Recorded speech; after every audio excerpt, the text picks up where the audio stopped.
بسم اللہ الرحمن الرحیم۔ عجوہ کھجور کھجوروں کی سردار کیسے بنی؟ ایک حبشی جس کی ناک موٹی، آنکھیں چھوٹی، رنگت سیاہ، چلتا تو لنگڑاہٹ نمایاں نظر آتی تھی، بولتا تو زبان میں لکنت، غلام ابن غلام ایک باغ کے جھاڑ جھنکار سے کھجوریں چننے میں مصروف تھا۔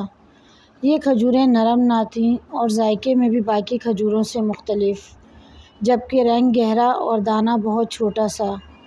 جھولی میں آئی کھجوریں اس باغ کا آخری پھل تھا۔ وہ شہر میں انہیں فروخت کرنے کا ارادہ رکھتا تھا تاکہ کچھ پیسے جمع ہو سکیں، مگر کوئی ان کھجوروں کا طلبگار نہ تھا۔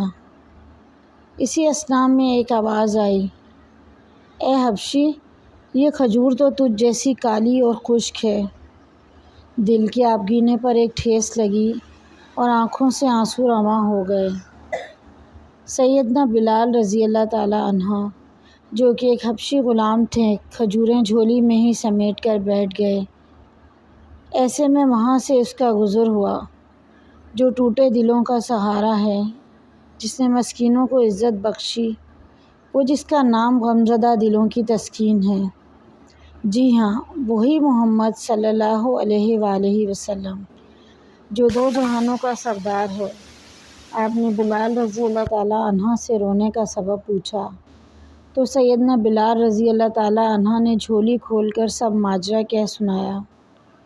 رحمت العالمین صلی اللہ علیہ وآلہ وسلم نے بازار کی جانب رخ انور موڑا اور آواز لگائی، لوگو، یہ کھجور عجوہ ہے، یہ دل کے مرض کے لیے شفا ہے، یہ فالج کے لیے شفا ہے، یہ 70 امراض کے لیے شفا ہے، اور لوگو، یہ کھجوروں کی سردار ہے۔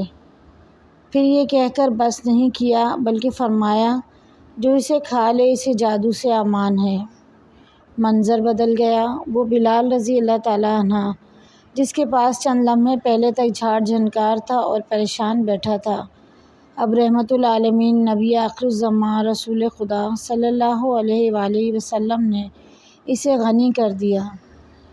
پھر تاریخ بتاتی ہے، راوی لکھتے ہیں کہ لوگ بلال کی منتیں کرتے اور پیچھے بھاگتے کہ ہمیں اور عجوہ کھجور دو، اور بلال کسی مچلے ہوئے بچے کی مانند آگے آگے بھاگتے۔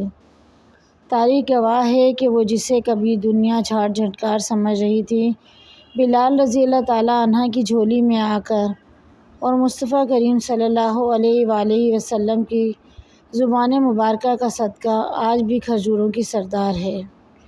مزید ایسی ویڈیوز کے لیے ہمارے چینل کو سبسکرائب کریں۔